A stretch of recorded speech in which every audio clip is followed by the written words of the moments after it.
નમસ્કાર દોસ્તો, world inbox academy પર આપનું હાર્દિક સ્વાગત છે. કરંટ અફેર્સની રેગ્યુલર લેક્ચર સિરીઝમાં આજે લેક્ચર નંબર 79 લેક્ચર ઉપર પહોંચ્યા છીએ અને આજના લેક્ચરમાં આપણે એમપી 4 ટોપિક ઉપર વાત કરવી છે. આપણા લેક્ચરની શરૂઆત કરીએ પહેલા વર્લ્ડ ઇનબોક્સ એકેડમી ગાંધીનગર ખાતે આગામી સમયમાં આયોજિત થનારી નવી શરૂ થનારી 3 બેચો વિશેની માહિતી હું આપને આપવા માંગુ છું.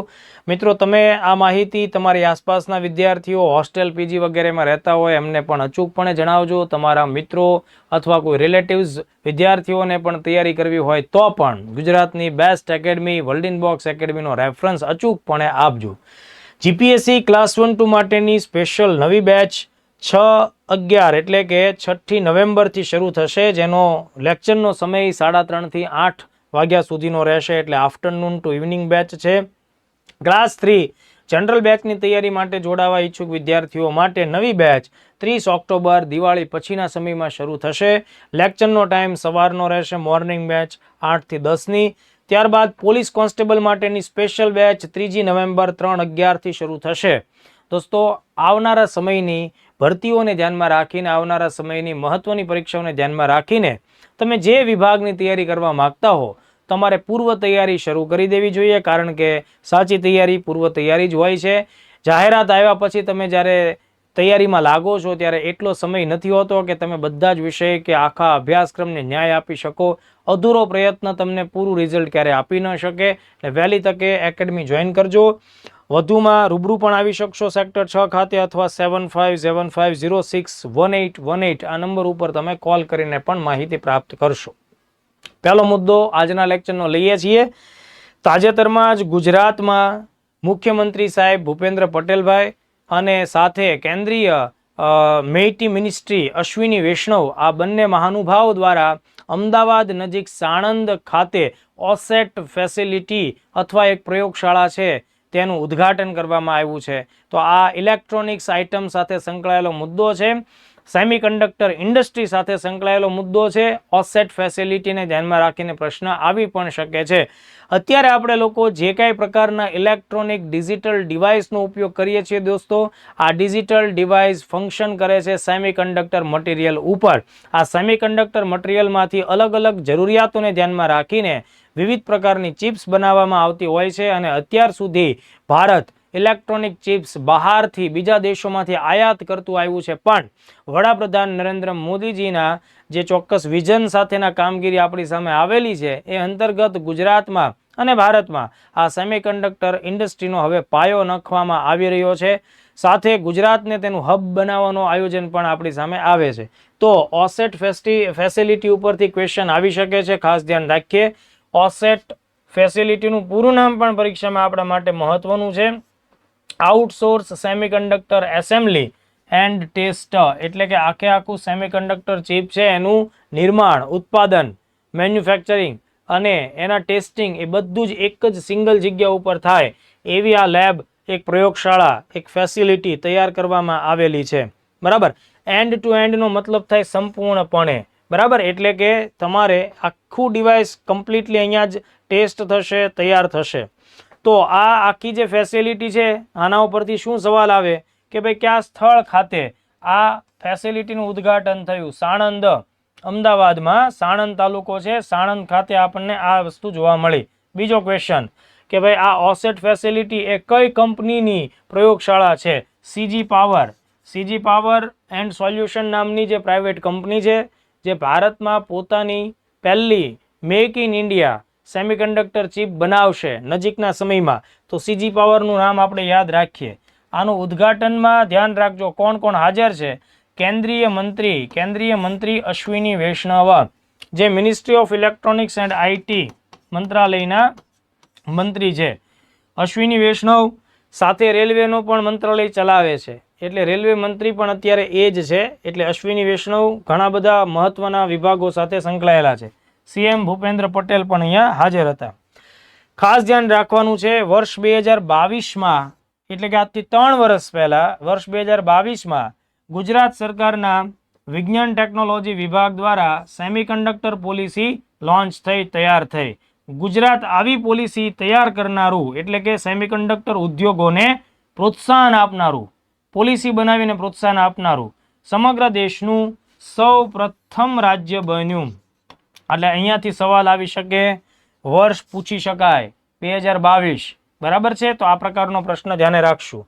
નવેમ્બર 2024માં એટલે કે આજથી લગભગ પોણા વર્ષ કે 1 વર્ષ પહેલાના સમયમાં સીજી પાવર કંપનીએ સાણંદમાં સૌથી પહેલી સેમિકન્ડક્ટર ચિપ બનાવવા માટેનો પ્લાન્ટ સ્થાપ્યો હતો. તો આ બાબત આપણે ખાસ ધ્યાનમાં રાખવી પડશે. તો આટલા મુદ્દા ઇનફ છે. તમારે આ વાતને પણ ધ્યાને રાખવાની. અગાઉના મેં લેક્ચર નંબર 74માં જ્યારે ગુજરાત બજેટના ટોપિક ઉપર આપણે ચર્ચા કરી હતી 2025-26 માટેના બજેટમાં, ત્યારે વાત થયેલી છે કે ભાઈ ગુજરાત સેમિકન્ડક્ટરનું એક હબ બનશે અને એ નેશનલ નહીં પણ ગ્લોબલ લેવલનું હબ બનશે. એમાં પણ ખાસ કરીને અમદાવાદ જિલ્લો, સાણંદ અને ધોલેરા આ 2 પ્લેસ યાદ રાખવા જરૂરી છે. અહીંયાથી પણ સવાલ આવી શકે છે. સાણંદ અને ધોલેરામાં સેમિકન્ડક્ટર ઇન્ડસ્ટ્રી માટે સરકાર સસ્તા દરે જમીનથી લઈને અન્ય સુવિધાઓ પણ પૂરી પાડશે.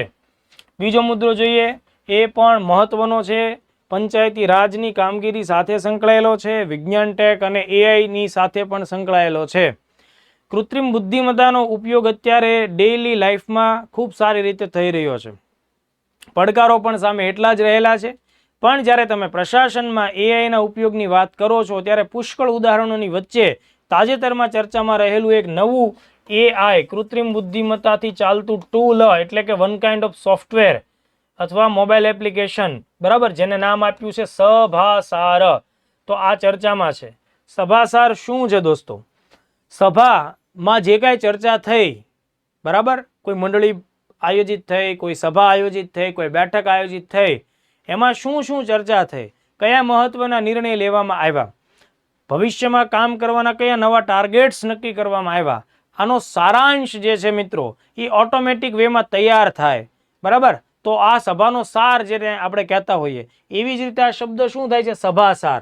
એટલે શું કે જ્યારે કોઈ પણ ગ્રામ પંચાયતની પંચાયત સ્તરની બેઠક થાય છે, બરાબર, ચર્ચાઓ થાય છે, તો એ ચર્ચાઓનો જો માત્ર ઓડિયો અથવા વિડીયો એ તમે આ સભાસાર એઆઈ ટૂલને આપો છો તો એ એના આધારે એક આખું ડિસ્ક્રિપ્શન તૈયાર કરીને આપશે કે ભાઈ આ સભામાં, આ બેઠકમાં શું શું નિર્ણયો લેવામાં આવ્યા, એનો આખો સારાંશ શું છે તે તમને ઓછા સમયમાં તૈયાર કરીને આપે છે. તો કેન્દ્રીય પંચાયતી રાજ મંત્રાલયે દિલ્હીમાં આ ટૂલ લોન્ચ કર્યું છે. એટલે મંત્રાલય આપણે ધ્યાને રાખશું, કેન્દ્રીય પંચાયતી રાજ મંત્રાલય.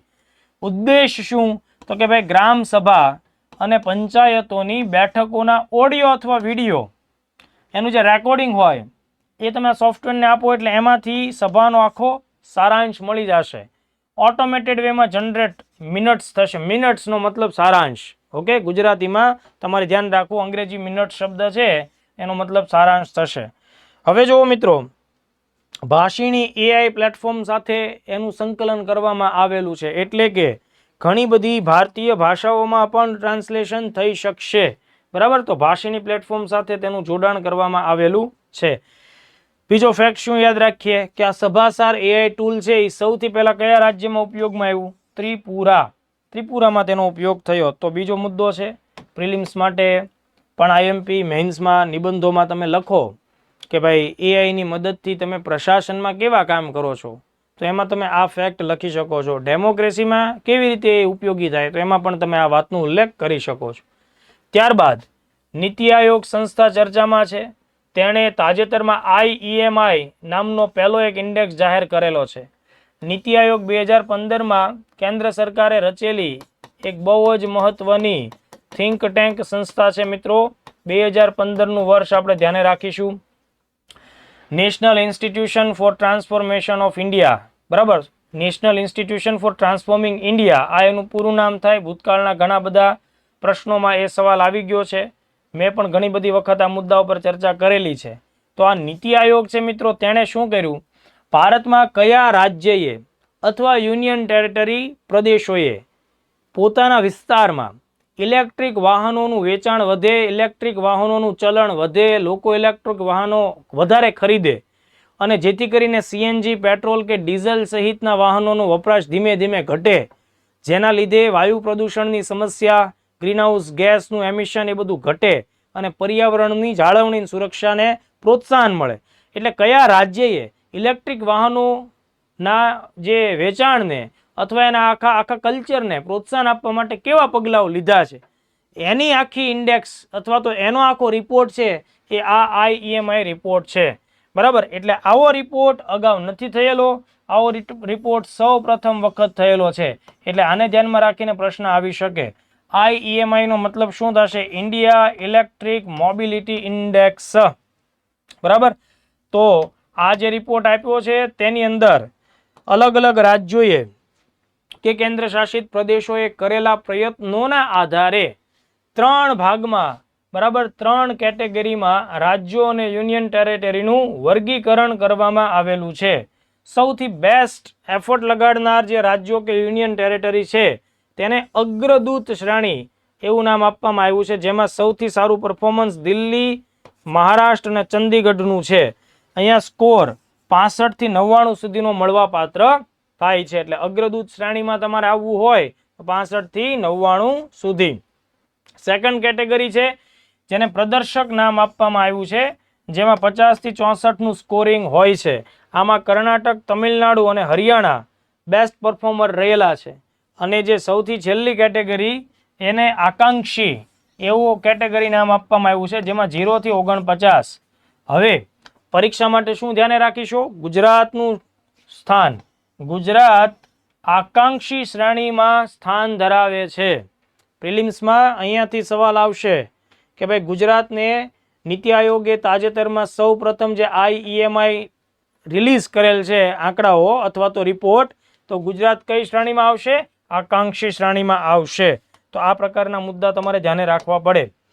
જ્યારે આપણે ઇલેક્ટ્રિક વ્હીકલની વાત કરતા હોઈએ મિત્રો, તો અગાઉના લેક્ચર્સમાં મેં તમને સરકારની એક યોજના ભણાવેલી છે, ફેમ યોજના, બરાબર.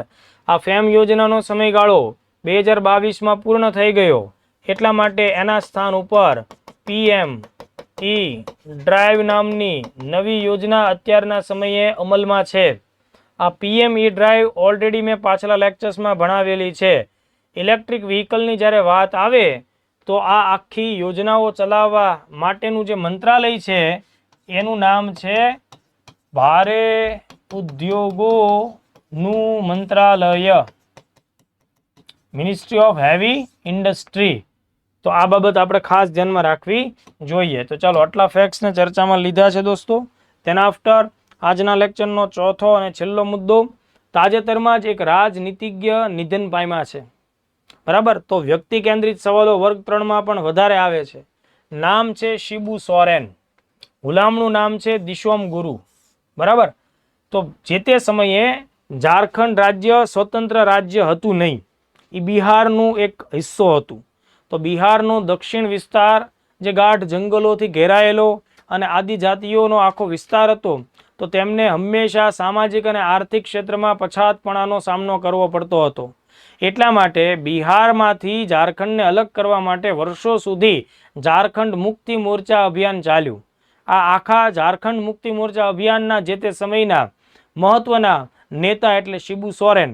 ઝારખંડ 2000માં અલગ થયું, પછી એના પછીના સમયમાં શિબુ સોરેન ઝારખંડના CM પણ રહેલા. એ પણ 3 વખત લોકસભામાં મેમ્બર રહ્યા, રાજ્યસભામાં મેમ્બર રહ્યા, કેન્દ્ર સરકારમાં કોલસા મંત્રી પણ રહી ચૂકેલા. આવા વ્યક્તિનું તાજેતરમાં 2025માં નિધન થયું. તો બની શકે કે એના ઉપર પણ સવાલ આવી શકે. તો 4 ઓગસ્ટ 2025ના રોજ નિધન થાય છે. શિબુ સોરેન કયા રાજ્યના ભૂતપૂર્વ CM હતા? તો તમારો જવાબ ઝારખંડ આવવો જોઈએ. ઝારખંડ મુક્તિ મોરચા, બરાબર, આ રાજકીય પક્ષનું નામ છે ઝારખંડ મુક્તિ મોરચા. ઓકે, એના સ્થાપક હતા. આદિજાતિ નેતા છે, સંથાલ આદિવાસી નેતા, તમારે ધ્યાને રાખવું પડશે, સંથાલ જાતિથી બિલોંગ કરે છે. 1960ના દશકમાં વિવિધ આંદોલનો શરૂ કર્યા, જેમ કે ધનકટની આંદોલન. ધનકટની આંદોલનનો મતલબ એ થાય કે જે આદિવાસી લોકો પોતાના ખેતરમાં કૃષિ વાવેતર કરે, પાક જ્યારે લણવાનો થાય ત્યારે એને જે તે પ્રદેશના જાગીરદારો કે જમીનદારોને એમાંથી કેટલો અનાજ કે એનો હિસ્સો આપવો પડતો, એનો વિરોધ કર્યો. ધનકટની આંદોલન એમણે ચલાવેલું હતું. આ સફળતા મળી એટલે આદિવાસી લોકોએ એમને પોતે દિશોમ ગુરુ, 10 દિશાઓ જીતનારા ગુરુ હોય, માર્ગદર્શક હોય, એ પ્રકારનું બિરુદ આપ્યું. તો દિશુમ ગુરુના નામથી પ્રખ્યાત. 2000ના વર્ષમાં બિહારમાંથી ઝારખંડ અલગ રાજ્ય બન્યું અને ત્યારબાદ તમારે ધ્યાન રાખવાનું વિધાનવાળા ક્વેશ્ચનમાં ફસાવાનું નથી. પ્રથમ નહીં પણ ત્રીજા મુખ્યમંત્રી બન્યા. તમને પૂછી નાખે તો ધ્યાન રાખજો, પહેલા મુખ્યમંત્રી નથી બન્યા, ઝારખંડના ત્રીજા. 2005, 8 અને 9માં એમણે આ પદ ધારણ કર્યું. લોકસભા રાજ્યસભા બંનેના સદસ્ય રહેલા છે, કોલસા મંત્રી પણ રહેલા છે. તો આઈ થિંક આ 4 મુદ્દા આપણે ધ્યાને રાખીએ. કરંટ અફેર્સની એક જ ખાસિયત છે કે તમારે રોજ નવા નવા મુદ્દાઓ પર ધ્યાન દેવાનું છે, નાની નાની વિગતો પકડતા રહેવાની છે, રોજ પોતાનું નોલેજ અપગ્રેડ કરતું રહેવાનું છે અને સતત સમયાંતરે 8-10 દિવસે એકવાર રિવિઝનમાંથી પસાર થવાનું છે. પરીક્ષાઓ આવશે ત્યારે રિવિઝન જ તમને વધારે મદદરૂપ થશે. મળતા રહીએ. આ લેક્ચર્સ બીજા લોકો સાથે પણ શેર કરજો. આપના વિચારો અચૂકપણે રજૂ કરજો. Thank you.